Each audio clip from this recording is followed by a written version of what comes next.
Welcome to What the Heck's, your source for Warhammer Underworlds and under 30 crushing losses to your own child.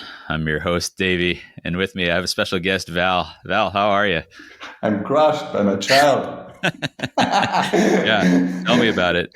I'm on like a 2 or 3 game losing streak to him. Yeah, for context, it's the 21st of February. New stuff for Underworlds, not really anything going right now. We just had the Warhammer World Grand Clash not too long ago. Adepticon's coming up for us, so it's kind of the big things. Hoping that the Adepticon preview shows us something cool coming up. We'll see. Emma and I are going to sneak into that at the last minute. We'll be on a trip, but we're going to get in there. Nice. Yeah, Val. You brought your boy to Warhammer World. I've brought mine to Nova, and we're going to Adepticon. So we're going to talk a little bit about that today for our main topic. Let's do it. Let's do it.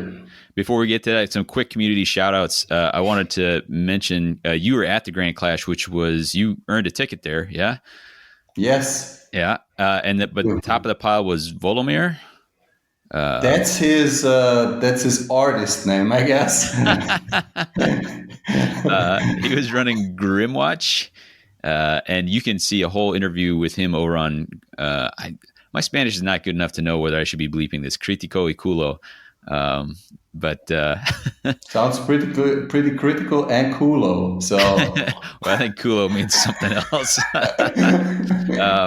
But that's a really good read. And then over on Path to Glory, Bacon's Bits has returned. And if you want a blow-by-blow of Val's games at the Clash, I think you guys cover that over there, right? I think so. Okay. I don't know if it's on Bacon's Bits. I think we did a podcast interview, but it's not out yet, to my knowledge. Yeah. Okay. All right. Well, let's talk about it. Warhammer World Grand Clash. At what point did you decide that you were going to bring Neo? So it was around the time right after the World Championship in November last year. Mm-hmm. Let's say I wasn't quite happy with my performance at Worlds, and I had invested a lot of time and money into getting my ticket last year. I went to France, I went to Canada, I went all over the place. Yeah.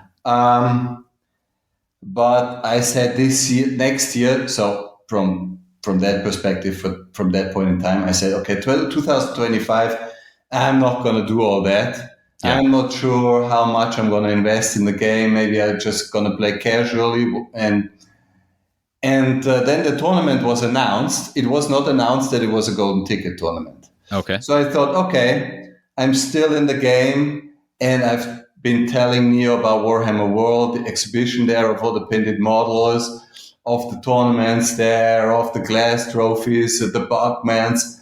And I thought, okay, before I, quit, I just used that opportunity to take him, to bring him, show him all of that. And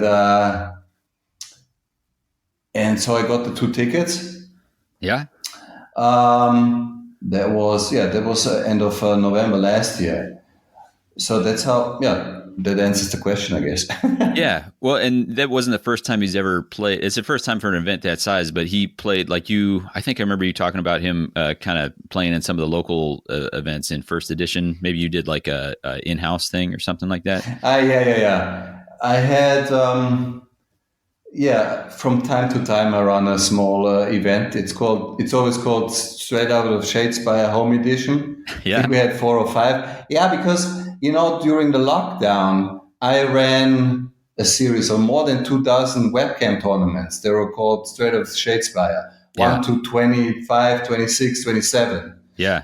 But after the lockdown, there weren't too many people who wanted to play webcam anymore because they could play face-to-face. Sure.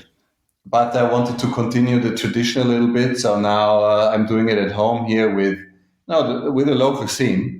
Yeah. And one time I needed a ringer. We were only, an odd number of people, maybe 9 or 11. And I said, Neo, you're going to play. in 4 days, you gotta play with us. He's like, no, I don't even know the game. Because we were playing, before that, we had never been playing a real game. Right. He liked the minis, so we just played without real rules. We just basically played with the fighter cards and then maybe a great strength or a determined effort. Mm-hmm. And you get a glory for a kill and for standing on an objective at the end of a round. Mm-hmm. That was the rules, very, very simple. Yeah. And so he had never played a real game. So what I had done is I just took up my label maker and I summarized what every card in his deck does in German, because back then he was like, I don't know, he was like 8 years old or something. And his English reading wasn't very good. And back then, the cards were even very complicated. Yeah. I think he played the Iron Souls Condemners and Breakneck Slaughter, the one where you get the momentum counters. Right. That's the one. So I just made a stick on the card, +1 momentum counter, +3 move. That's it. Yeah. And most of those cards, actually, you can summarize very well just with 2 bullet points. Yeah. You don't need a whole, Yeah. I need to consider that for some of the adults I've been teaching. I tried to teach some of you forget just how complicated the game can be if it's presented to somebody all in one chunk, Yeah. So there is a lot going on. And of course the wording on the cards is such that it doesn't allow, I don't know, maybe you have an English word for it. These guys who really try to find every loophole in every call and every rule. Yeah. And if you're not, and if you are not, for people who don't do that, you can easily summarize every card with 2-3 easy bullet points. Yeah. Yeah. If you're not putting in legalese is what we would say. If you're not making it so that you're airtight from the lawyers, then you can make it a little easier to understand. Yeah, exactly. That's why the fine print is fine print. So. Yeah, so that's what I did for him. Then we played a few practice games. But of course, I've already told that story to many people, but I'll repeat it because it's so funny. He said, I don't want to play. You give me 200 euros if I win. Oh, yeah. I said, 200 euros if you win the whole tournament? Okay, Willie is there, all the good guys are here. Fine, you can do it. Sure enough, he wins all his games. He's in the final with Willie. And Billy was playing the Malevolent Masks. Yeah. Lady Harrows. Yeah. Very mean. Yeah, really good. But very passive. Yeah. Longboarding me, of course. Yeah. But I think last activation he made a 7-hex charge with Brodus the Bro. Boom. Wiped out all the ghosts and won the tournament. And we even had a glass trophy from somewhere. Yeah. So that was his first tournament experience. Wow. Yeah. That's funny because I was, when you're telling, I was like, oh, I bet you once Willie knew that he could screw you out of 200 euro that he might throw that game. But if he longboarded him, then he must not have. That's cool. That's it. So I can continue, of course, endlessly. So you got to stop me at some point. Yeah. So go ahead. So and we had a few more of these tournaments, but very irregularly, and I never could get Neo to play on a consistent basis. Yeah. That changed, of course, with the release of the Jaws of Itzel. Yeah. He's like, dinosaurs, give me the dinosaurs. I need the dinosaurs. Yeah. I was really happy. Yeah. He would have played them whether they are really good or not. Yeah. But they happen to be really good. So he had models that he liked and they're good. Yeah. And that just, hooked him, got him hooked, basically. It's funny. So they were out of stock here for quite a while, and last night I just, I guess I didn't play against them, but I saw them on the table again for the first time in a long time, like the physical model. I was really blown away. Like Crojax is like so huge. I was like, I just kept on marveling over how big he was. I was like, because Emma was playing against him, and I was like, God, here this squig is charging in on Crojax or something. Like, there's no way. This was insane. Yeah, I even put him on an even bigger base, like on a Moloch base. Oh. It's bigger than a hex now on the new board, just to make sure his presence is understood, is respected. Exactly. Yeah. So for Warhammer World, was Neo excited about it, or did you have to kind of pump him up, get him used to the idea of like, hey, you're going to be, because it's one thing, straight out of Shadespire Home Edition, they're all, acquaintances or friends of yours, and maybe folks that Neo has at least met before, but here he's going to be playing against folks he's never seen. What did you have to do to kind of warm him up for that? Yeah, I guess it's a combination of a lot of things, but I think first of all, just the prospect of going to the Warhammer World exhibition, to maybe even convince me to get him a few a few models, from the shop. Because he always likes to go to the Warhammer shop here, and I said, the shop there, it's much bigger. They got a lot more stuff. So that got him also a bit excited.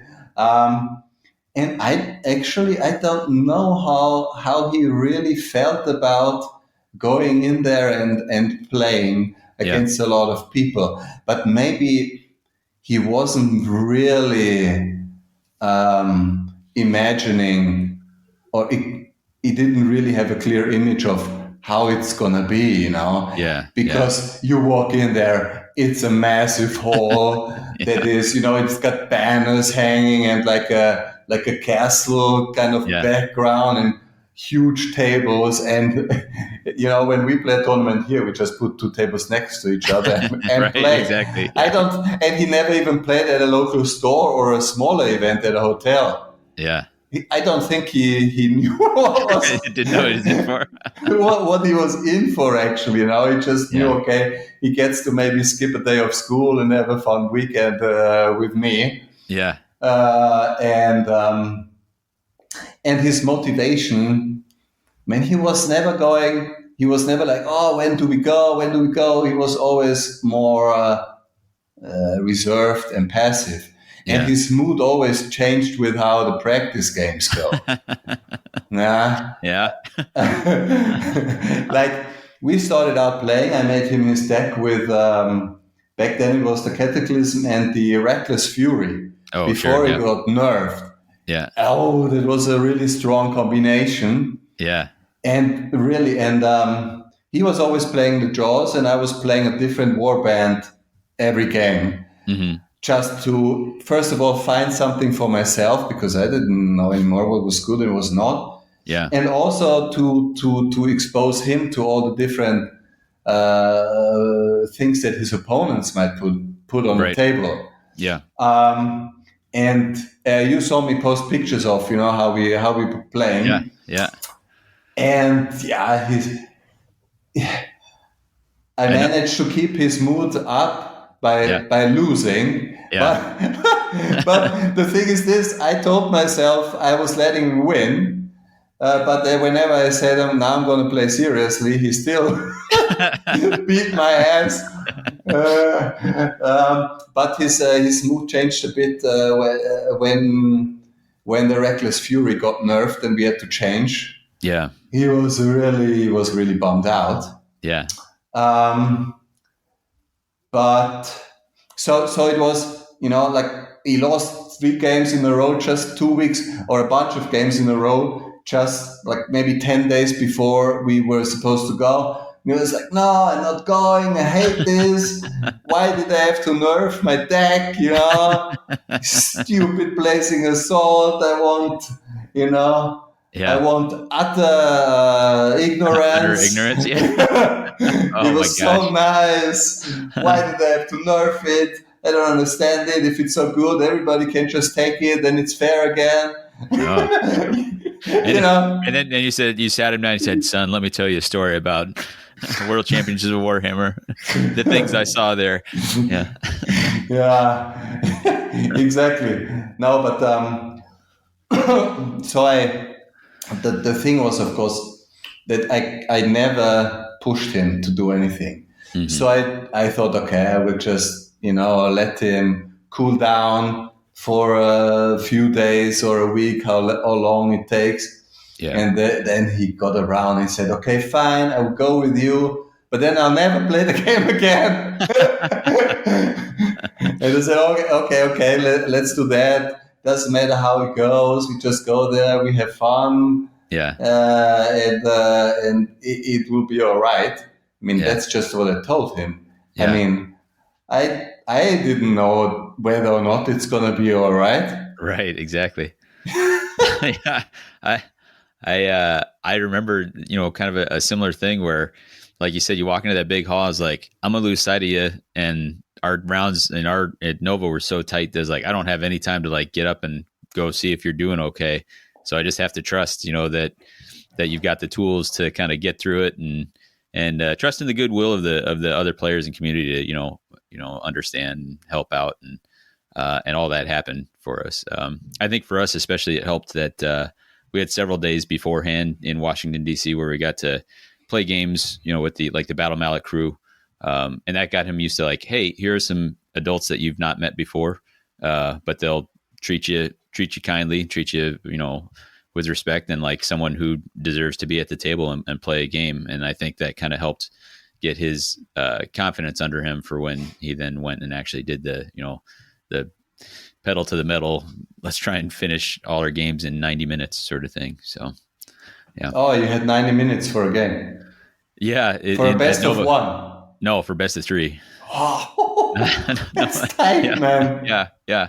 And I remember what did they say? I've already told this on this podcast, but, they said, hey, and don't worry, like next year, we've heard you, we're going to make sure that you have an hour and 15. And we're like, what?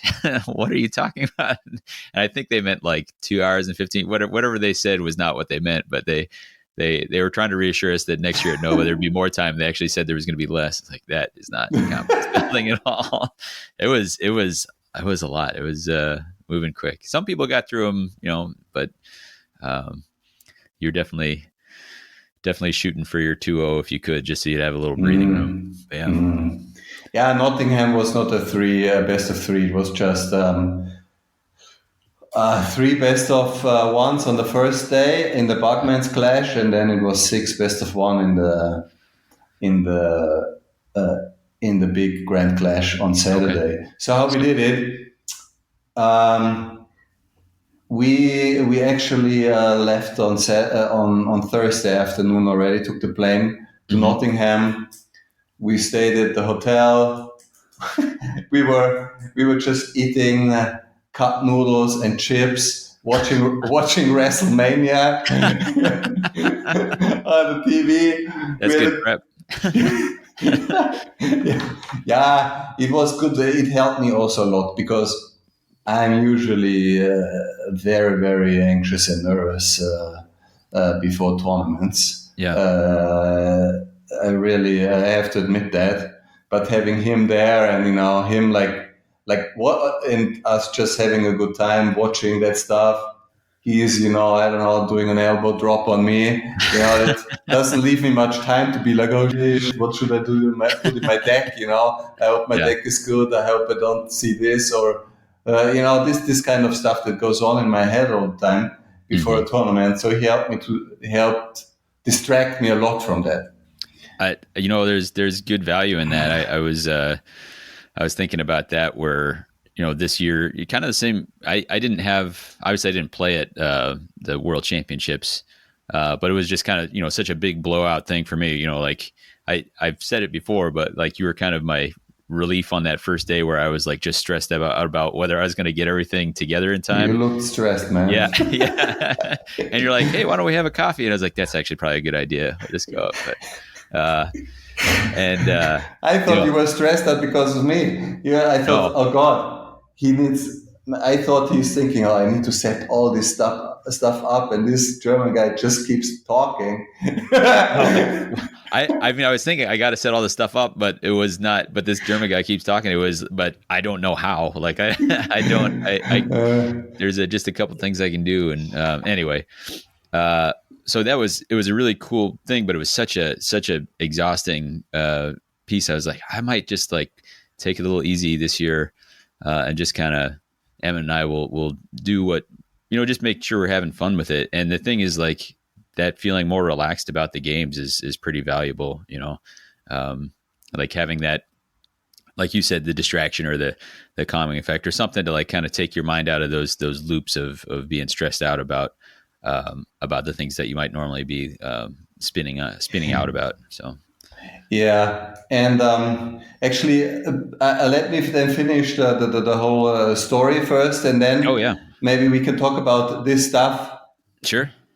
Like being stressed or to do against it, and all this, what it takes to play in a tournament successfully or not, and what you can gain and learn from that, because that's really why I want him to play. Mm-hmm. Because there's so many things that you can learn, and also that's applicable to all areas of your life outside of the game too. And I think it's very important for the kids to learn that stuff. But let me just finish the story. So so then Friday morning we walked over to Warhammer World. We looked at the exhibition. So many models.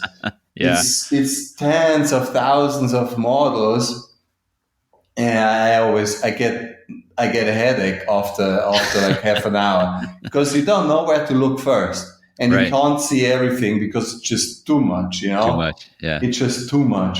But he really liked it. I really like it too. I just say, okay, I just focus on a few things I want to see. And he ran everywhere. Oh, wow, this is great. Oh, look at this, look at that. Tyranids. He likes Tyranids, man. I mean, especially when there's as many as there are in those displays. Like, it's one thing to see like a normal army of them or a combat patrol, but to see like a whole, diorama where there's just thousands of them, swarming, really brings home the idea. Yeah. Yeah, they're really cool, those dioramas. So we spent the afternoon there, then we went back to go to the hotel. Then we did a little a power nap there. Important. He said like that, I never done this before. I thought we were just gonna, relax a bit in the bed, but I actually fell a little bit asleep, but not quite. But now I feel quite awake. And you're like, you've learned. Yeah, exactly. All right, lesson number 1, check mark. So we played a little practice game, actually, just on the bed, where he just like wiped me in 5 activations, which was good to boost his morale. Yeah. Then we walked over there. It was Friday evening. I think we started around 6 p.m. It started. I obviously won my first game. He lost his first game, but it was a bit chaotic, because after we had played in the bed, our decks got mixed up. No. I had a few cards of his deck in my box and vice versa. Yeah. I saw it when I was shuffling my cards before the games. I had to run over to him. Here is like 5 objectives you're missing. He's like, I already drew my cards then. What a start. But somehow he kept his mood. He said, the other guy, he just rolled all crits. I couldn't do anything. Yeah. And if I had rolled all crits against him, he'd be fuming. He'd be raging. But not there. But this is, I think, is a bit a thing. It's it's also in school. I read today his term report. It's like, Neo is a calm and friendly student. I'm like, who are they talking about? Because they just act different, at Yeah. home. Yeah. And so that was okay. But then, I had the app, the BCP app. So I always tell him, okay, you got to go to table 26, go to table 20, whatever. Yeah. And it was 72 people, I think. Wow. Yeah, it was 72 people. And then he won the next two games, and he was super happy. I think it was place 34 in the end. Yeah. I was lucky enough to win it. But he even got, he got some alternate odd cards. He was super happy, Yeah. Yeah.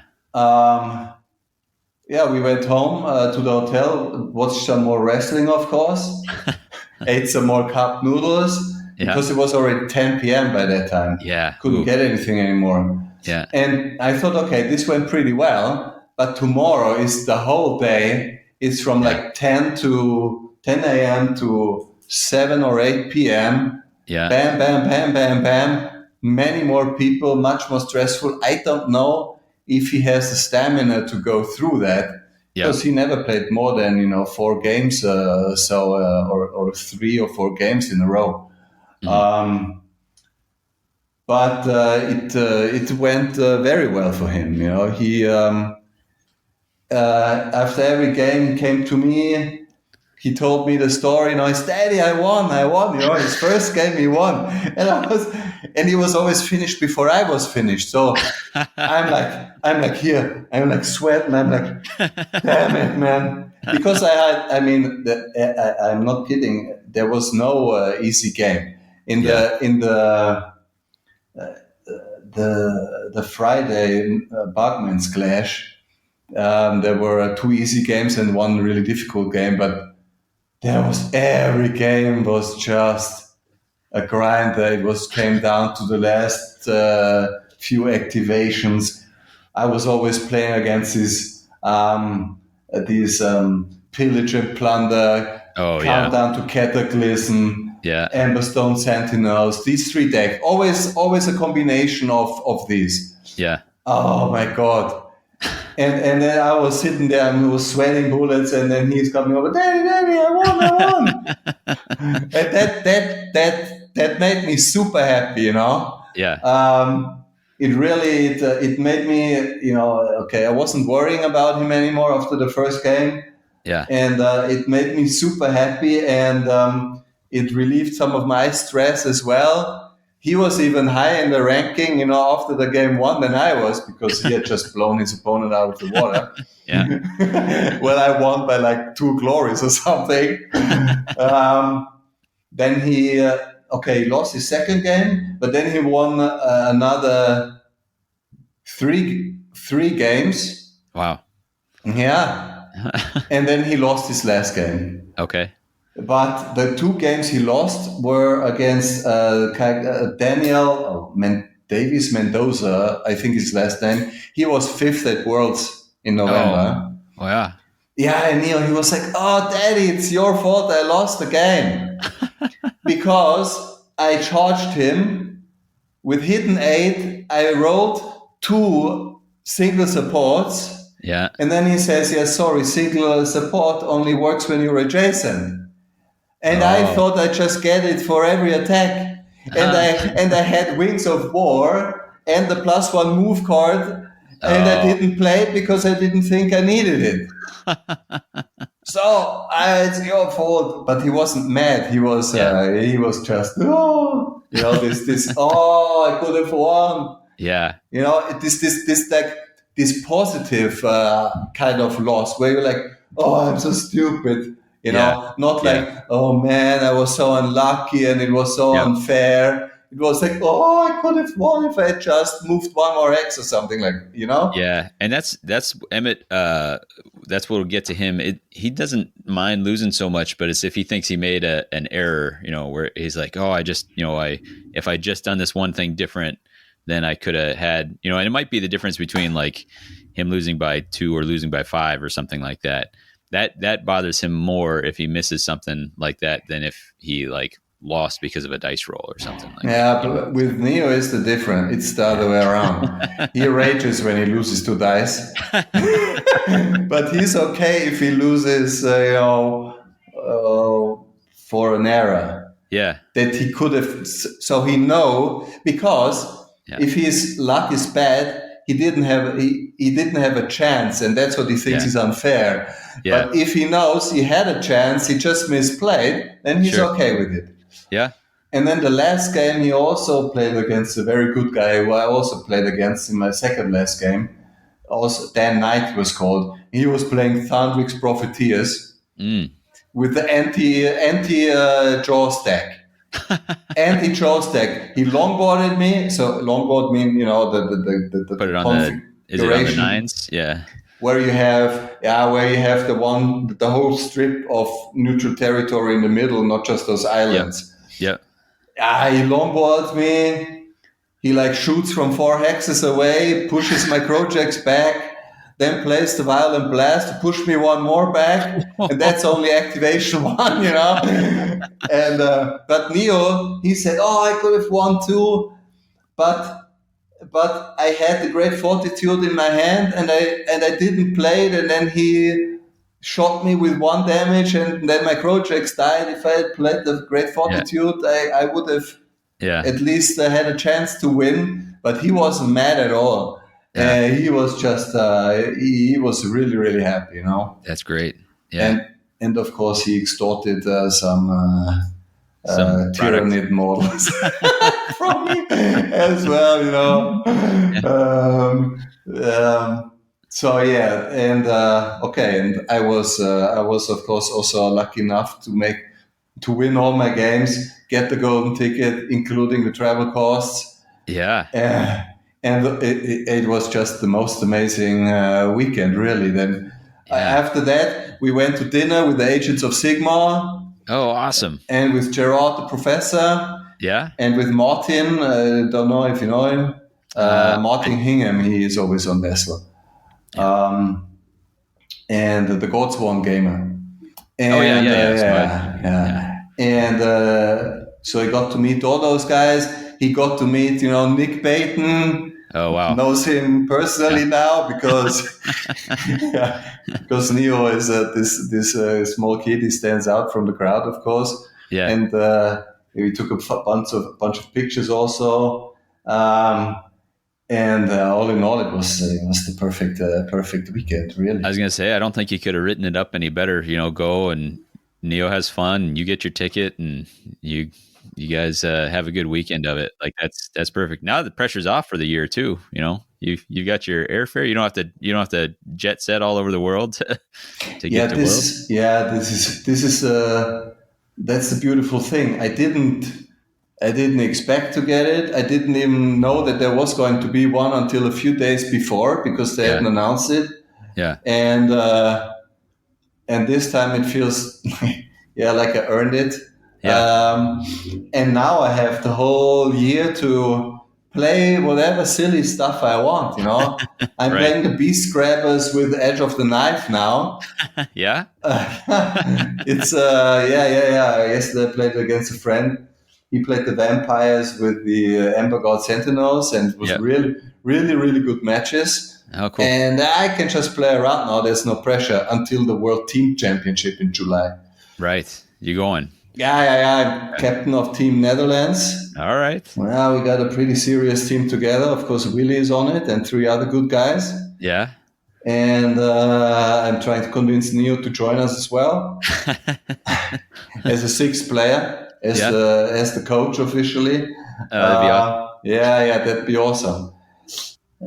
I'm really happy that this happened, and it, I don't know, it just gives me, it's just a game, but I would say it gives me a little swagger in my step, Yeah. It is a game, but it's a game we spend a lot of time thinking about, and a lot of time invested in, and so it's nice to see something from that. But so we were talking earlier about we've talked some about like how, like what sort of things we've done to prep. I've talked, I had that one episode with Emmett where we talked about getting ready for it and some of the things we do, but I don't think we've touched on the why, like why are we doing it for, what's the motivation on it? And I think it's worth talking. You mentioned earlier, you kind of alluded to some of the things to be gained both for the kids and for ourselves as far as doing this. So just if you had any thoughts about that. Yeah, I got a whole page of notes. But just as a quick, like a preview or a summary, it's or a background rather. I know what's going on with me when I'm in a tournament or when I'm prepping for a tournament, shortly before the tournament, during the tournament, after the tournament. And it's so many like emotions and states I'm going through. Yeah. Before the tournament already, like long before the mid-term before the tournament, it's like this, oh, what should I play? What should I do? How should I prep? What's going to be good? All this thinking about it.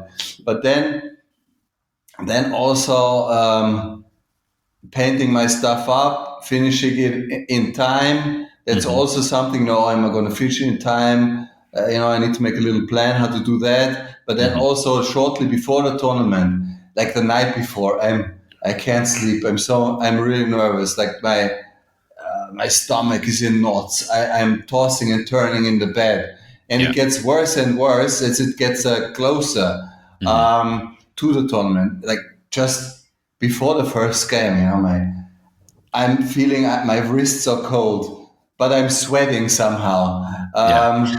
My stomach is in a knot. My brain is blanking out. All these sorts of things. Then it continues during the game. I mean, it gets usually better, but then when the game doesn't go well, I have bad dice luck. I'm starting to tilt. But on the other side, I'm trying to be friendly and social. Sometimes it works, sometimes it not. Then after the tournament, usually I'm beating myself up. Woulda, coulda, shoulda, endlessly. There are some games that haunt me until today. Yeah. Like losing to Willie in the Grand Clash by one glory because I wiped him. And then I couldn't score my, make 3 attacks cards or whatever, Yeah. Oh my God. These sorts of things, and the same sort of things go on in other areas of life as well. You got a job interview, you got a test, you got a presentation, Totally right. Like it's this big thing, it's the idea of like working hard to prepare for something.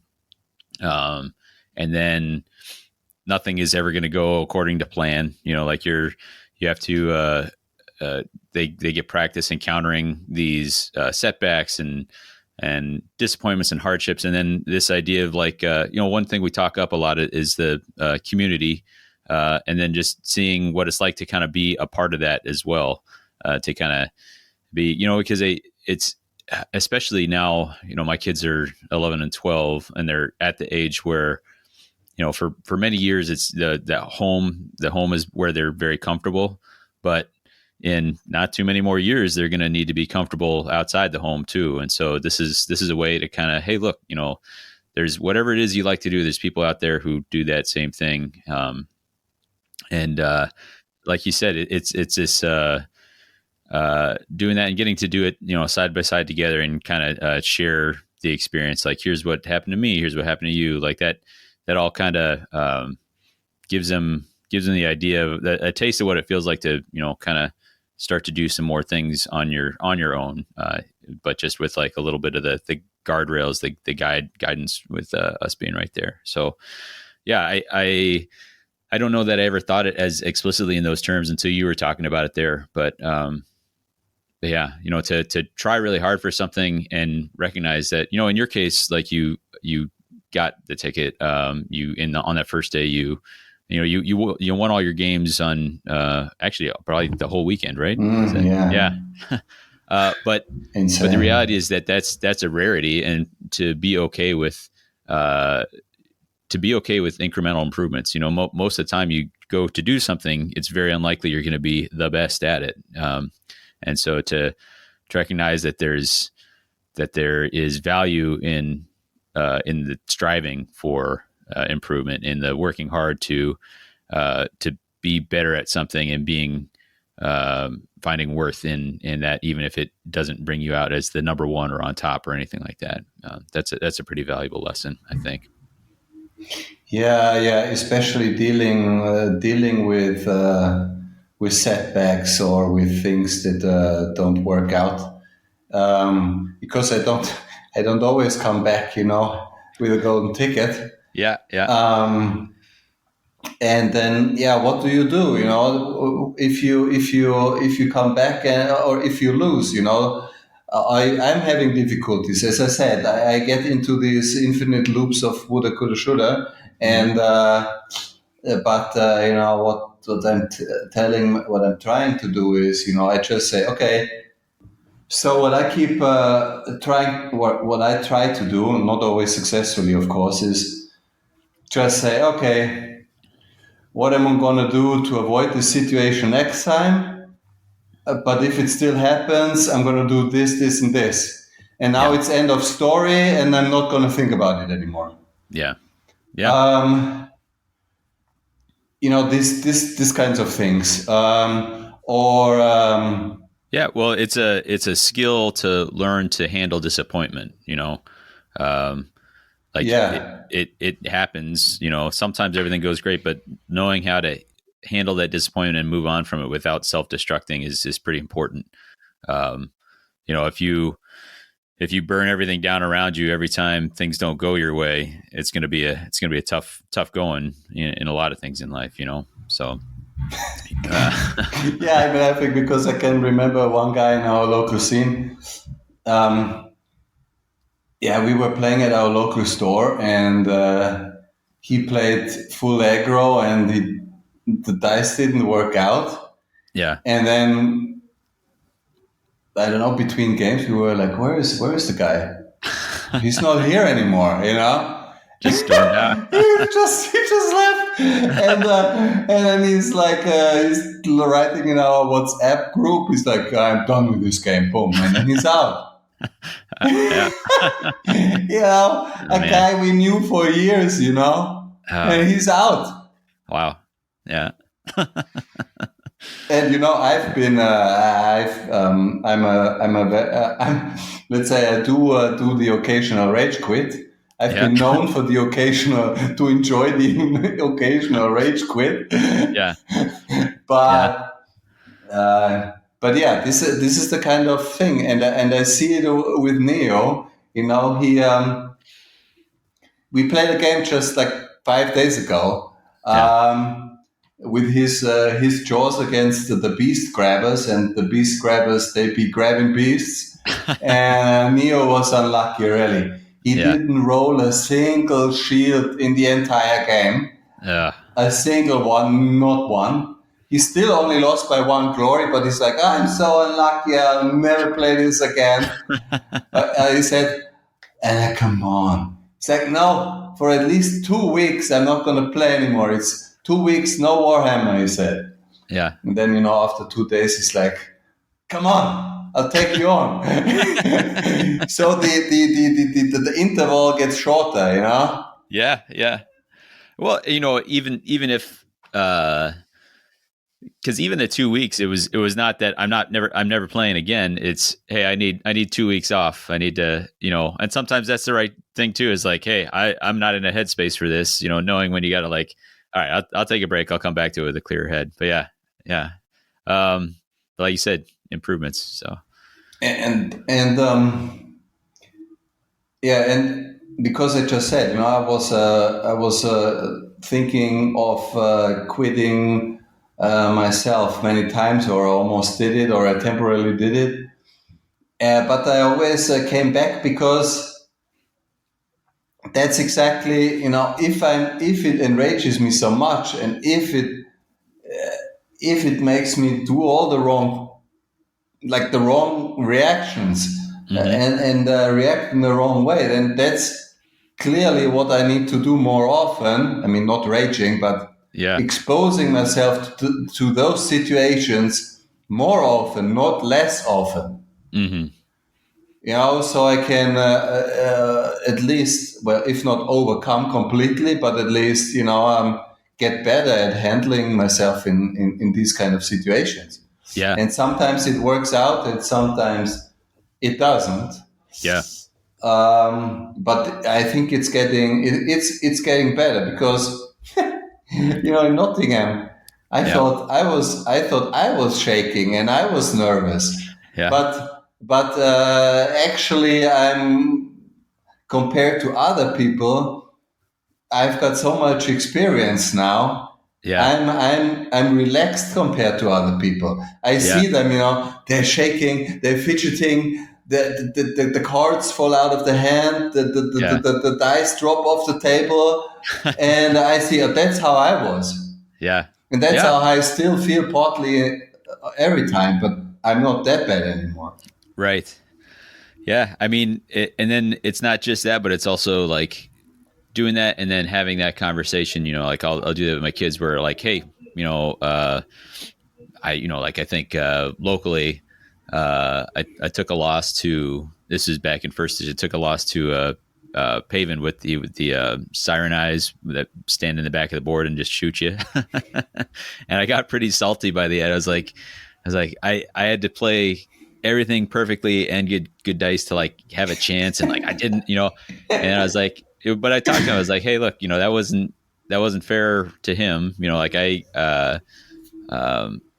And just be honest with the kids about like, hey, like there's not some magic thing that happens from between being a kid and then being an adult as far as learning how to deal with those situations. Like what you're doing right now, kids, is learning how to deal with those situations. So like, it's not when your 18th birthday arrives and you're granted adulthood here, you won't suddenly feel like an adult. You're going to feel just the same as you did, a little bit before. So all of this is part of that, and helping them understand that it's growth.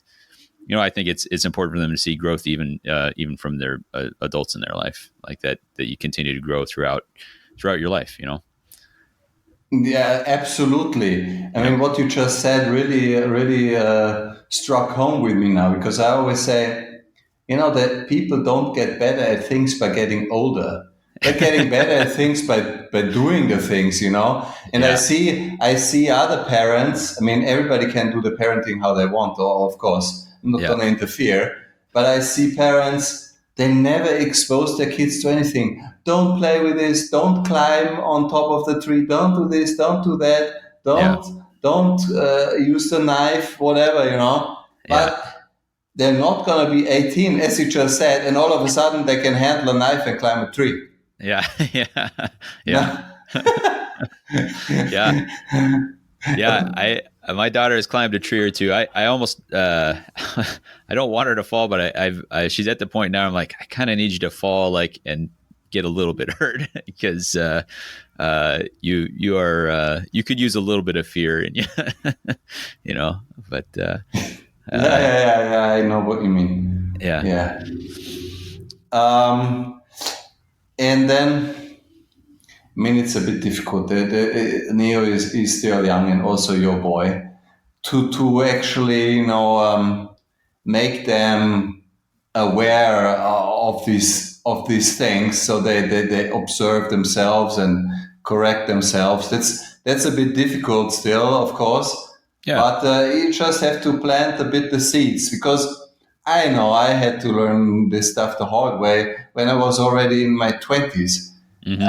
I didn't have a dad who was teaching me anything, anything related to that. And you always know with kids only afterwards. You never know how they're gonna turn out. All I can do is, try to do what I think is best.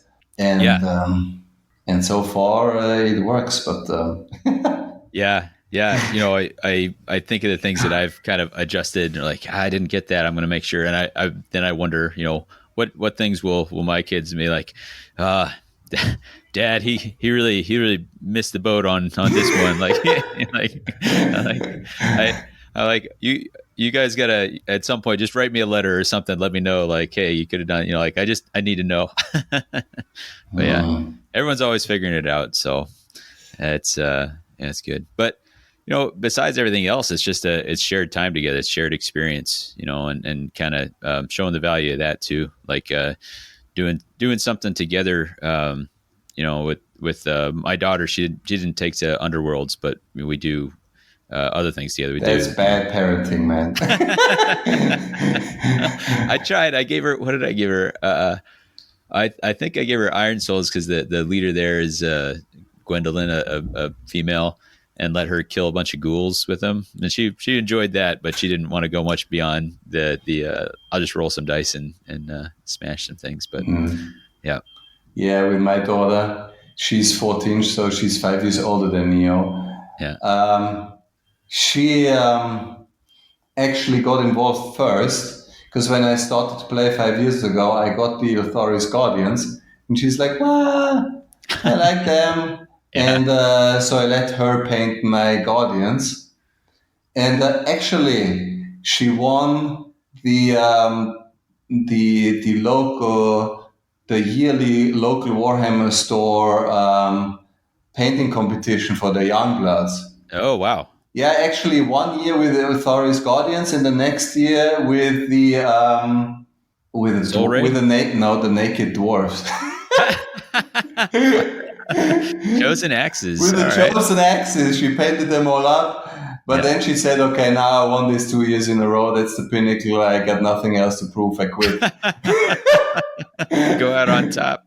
Exactly. But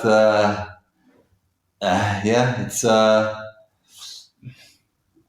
it's funny, how this kind of thing can like invade your life. Okay, it's a bit strong, but take over huge aspects of your life. Yeah. I always paint at the dinner table because I don't want to separate myself from the family. I want them. I sit there. The boy is doing his homework, and my wife is doing her emails or whatever. So we're all doing our thing, but I really I have to thank also my wife and the rest to put up with me, because it takes a lot of time and resources what I do, and sometimes I think, should I really get Neo into this? It's just it's in the end, if you want to think that way, it's a company and I'm Games Workshop, and they want to make money, and I give them a lot of money, and I'm sort of like ingraining this stuff into my boy, like it's the Greek mythology or something like that. Yeah. Sure. Yeah. Well, I don't know if it's more or less fiction than the Greek mythology, but sometimes I have these doubts too. But then I say, okay, well, no matter what I'll do, it's fun. I get what I want out of it, and hopefully I can quit if I don't get that out of it anymore. Yeah. And anything you're gonna do is gonna take time and resources if you want to do it properly. So if I quit this and do something else, it's gonna be similar. So, Yeah. I agree. I think it's I think introducing it in a way of being like, hey, like this is, you're going to have your hobbies, you're going to have your pastimes, you're going to have these things that you can spend this in, time and energy and effort and money and all this sort of thing. But then showing that it's all like that there's still a balance, right? Like that, we still do other things. We make sure we get out and we're not, just in a cave playing this game and nothing else. And also like showing that like your whole self-worth doesn't need to be wrapped up in how well you do at this game, right? mine is. But just being like, look, it's disappointing to lose, but it's not worth being terrible to other people over. It's not worth wrecking your relationships over. Like it's it's just finding a way to get keeping it in perspective while still like recognizing that it's really fun to like work hard at something, so Yeah, like I try to do, my work first, my duties first, responsibilities first, yeah, and then, do the fun part. yeah, He knows that it's not. He doesn't see like I would be, like doing this at the detriment of anything else. It's a yeah, top, yeah. and this is also something, it's which which would be a good lesson for anybody You're to right. Yeah, learn. No yeah, matter yeah, what your hobby or your addiction or whatever it is, first you gotta do what you gotta do. yeah, exactly. Yeah. And Right. And we do that a little bit where we'll say like, hey, I'll say like if you like we got time for an Underworlds game tonight, but only if you can get your homework done and get your shower and your hair brushed out. He's got this long hair is real pain for taking care of it.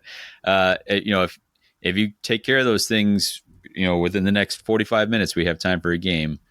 But that means you have to like, so it's saying like, take care of yeah, your responsibilities first, do a good job at them. And then we get to do this thing that we enjoy, like just making sure that the priorities are identified and followed through on. yeah, no, and exactly, and let him feel the consequences if he doesn't, Yeah. because then if he plays something else first, or then he watches, and then he eats, Yeah. and then he does this and Yeah. that, and I'm saying, sorry, dude, Yeah. it's no time anymore. Maybe tomorrow, Yeah. and then yeah, Yeah. For me, it'd always be that, like I can hear him going up the stairs so slow. And I'm like, he's reading a book while he's trying to walk upstairs. Like, yeah. there's no way we're going to make it. So I'll give him a nudge like, hey, just think about it, but yeah, that's all right. And sometimes it's Yeah. choices, sometimes like, nah, not tonight. I'd rather read, or I don't want to feel rushed. Like, that's fine. That's, as long as we're making our choices intentionally. So Yeah, yeah. he's hooked on these Percy Jackson books at the moment. Yeah. Yeah. Oh my God.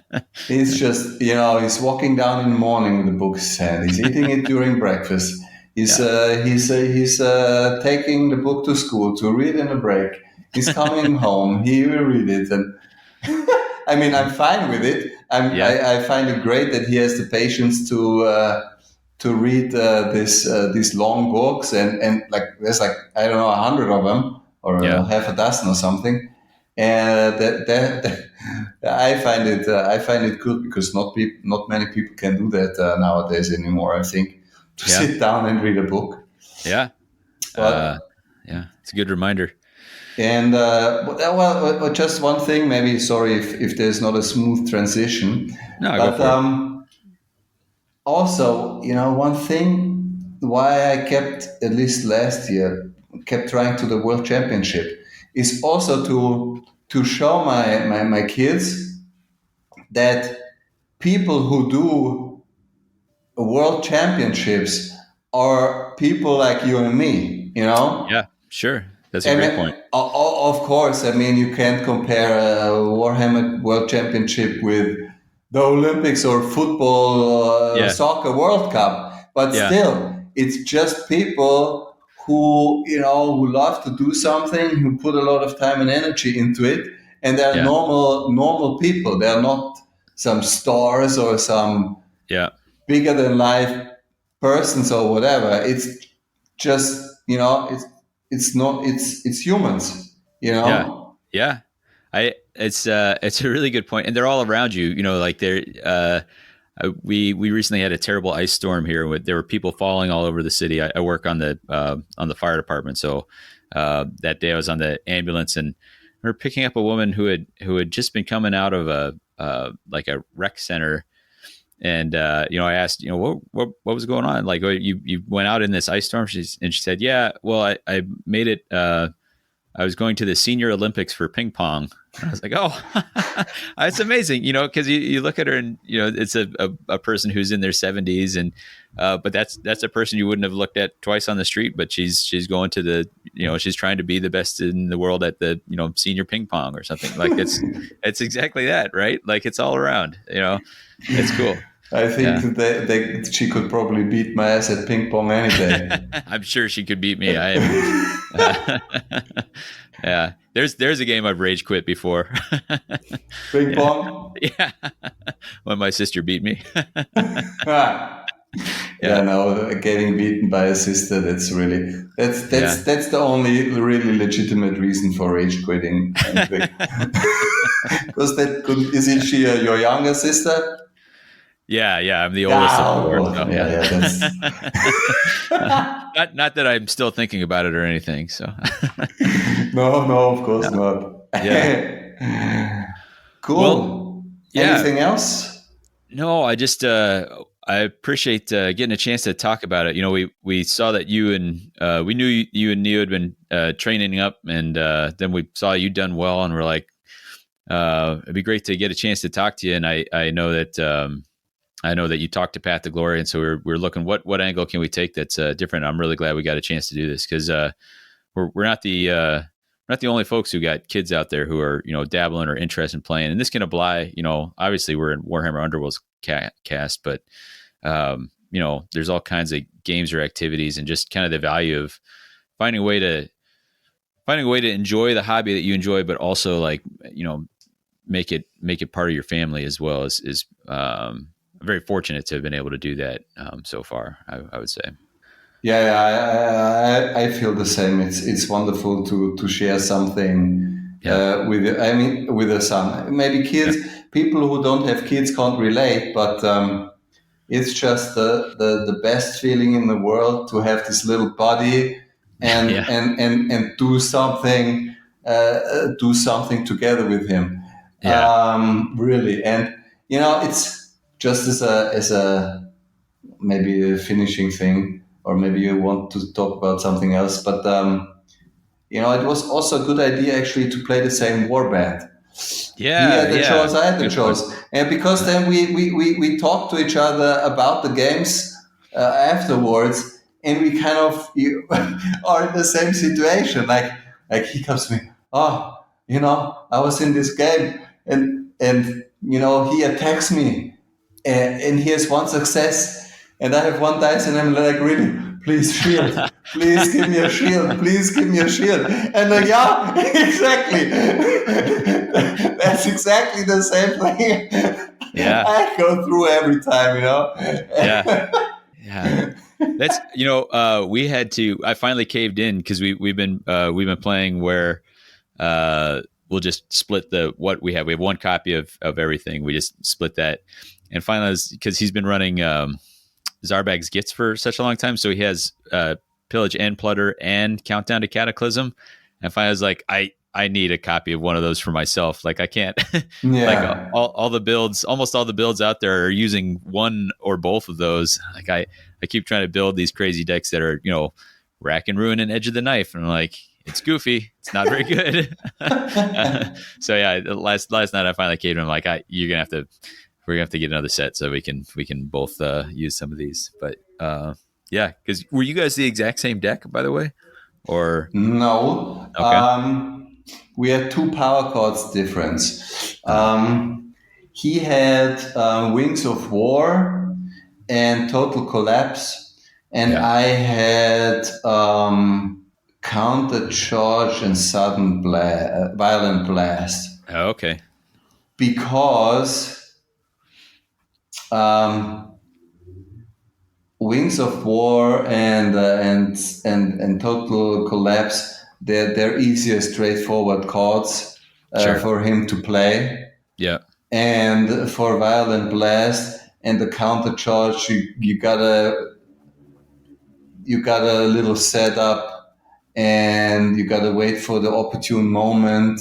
yeah, They're more powerful, I think, much more powerful. yeah, But they're not as easy to play.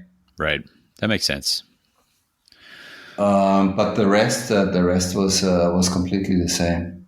Cool. And I don't know. I mean, it turned out, I think, very well for me because as I was saying, I was always playing against these objective, treasure loving war decks, Yeah. And so the especially the Violent Blast was a really good card to have. Oh yeah, absolutely. Yeah. It's rare. The enemy push effects very rare these days.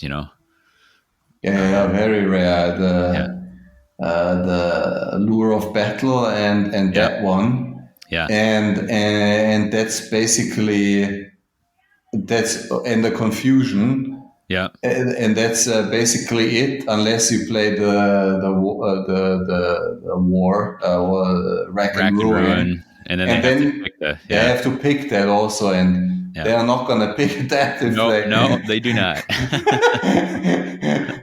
yeah, exactly. And with with an enemy, pushing the enemy, you can really screw up their game plan a lot, Right, because most folks, once they get somebody on guard on something, they just consider that like that person is never getting moved off of that unless they get killed. But if you have one of those rare pushes, you can make it happen. Unless you play against those dinosaur-hating dwarves, man. Whoa! They have this thing that cannot be pushed. Yeah. When they are not adjacent to an enemy fighter. Yeah. Yes, man.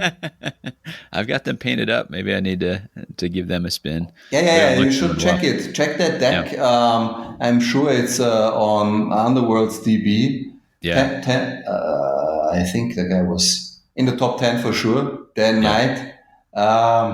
It was a really, really good deck. Yeah, he was doing the make every hex around my boss lethal and then confusing me. Oh. To take out my poor old Crowjacks.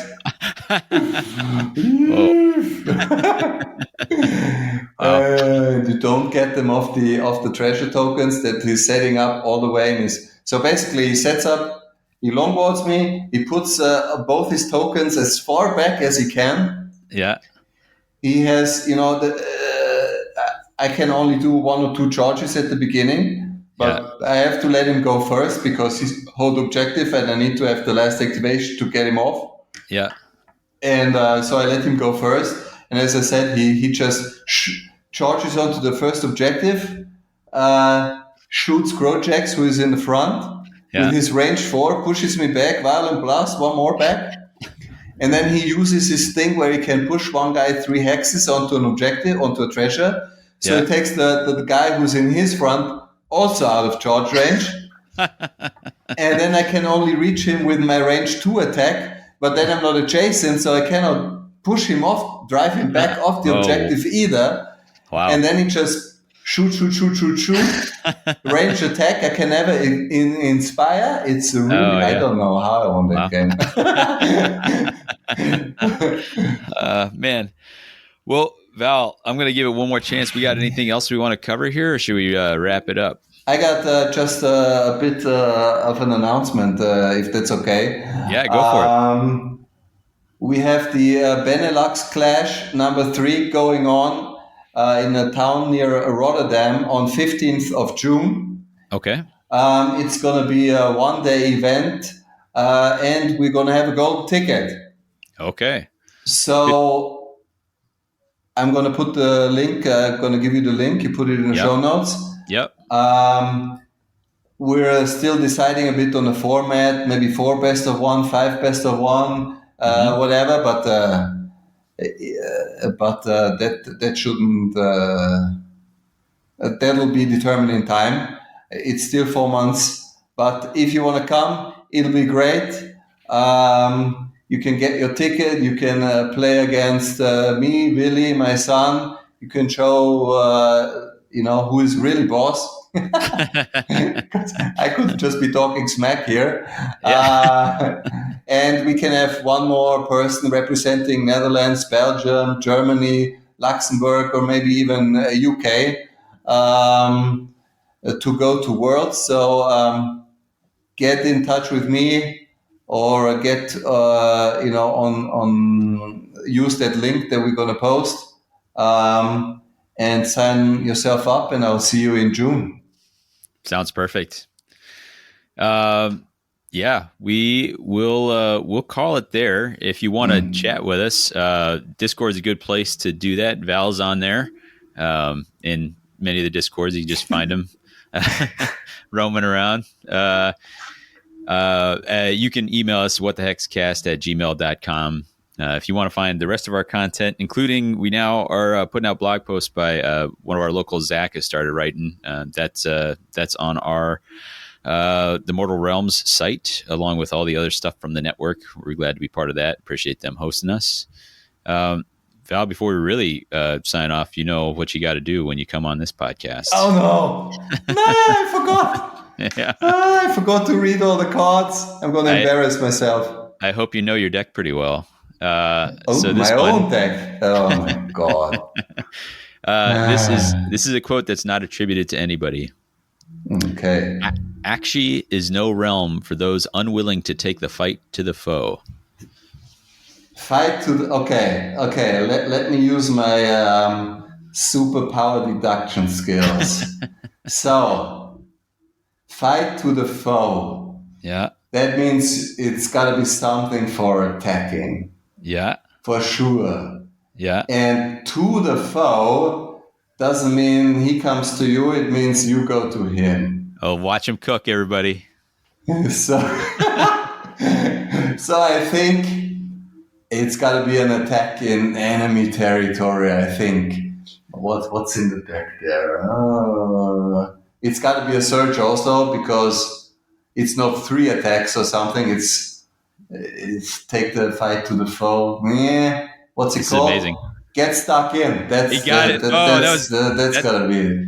That might have been the best flavor text quiz deduction ever. That was amazing. I was like, I don't know. This might be a little hard. They're all kind of attacky. Yeah, perfect. Get stuck in, because that's what you and Neo did. So that's going to do it. Your recommended listening is The Kids Are All Right by The Who. And for What the Hex, Val and Davy. And I've been Val.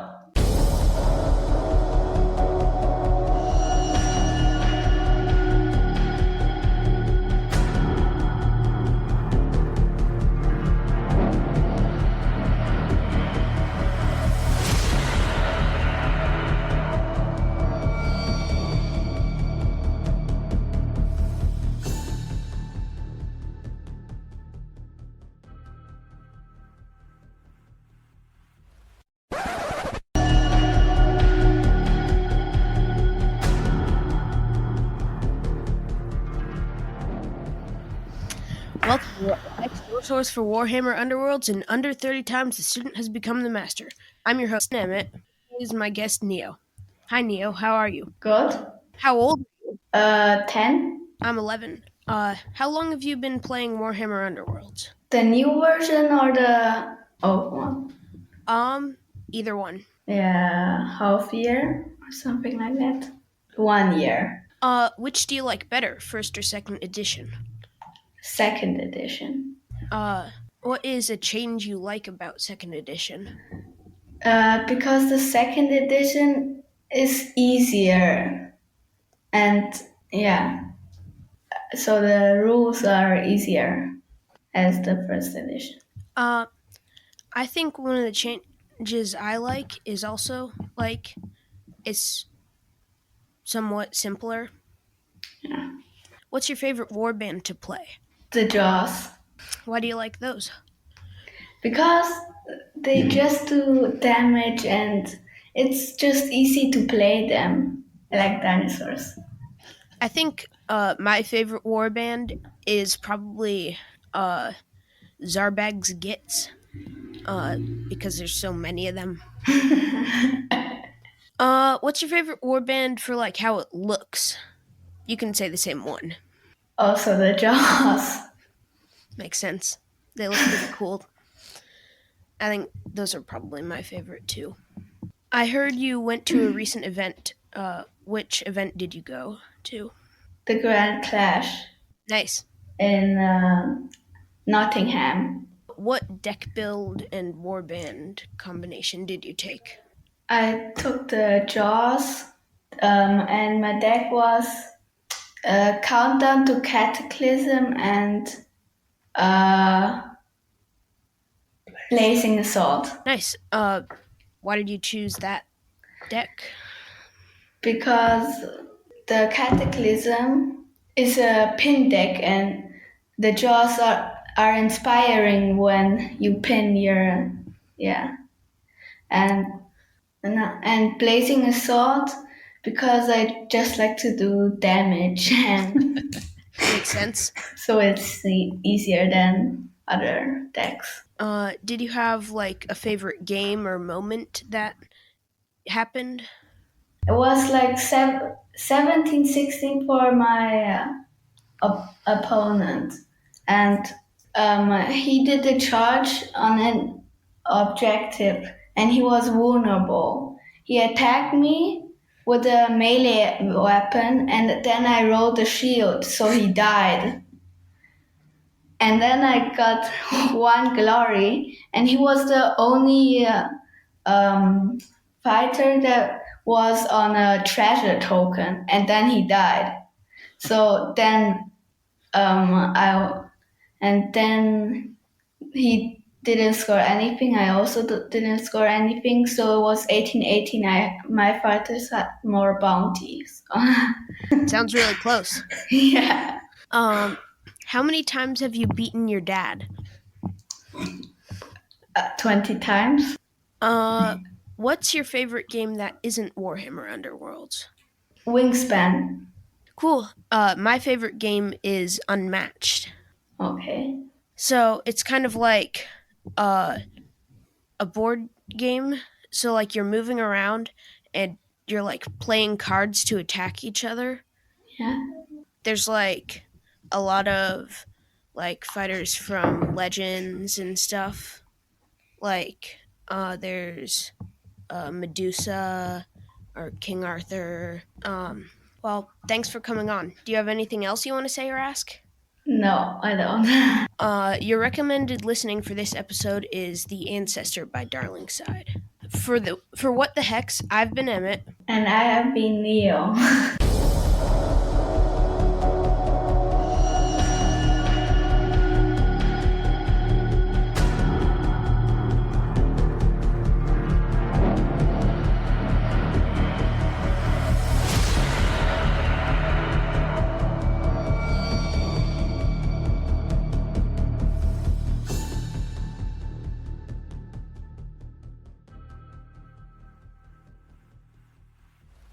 How many times have you beaten your dad? 20 times. More, many more. At least 35 times.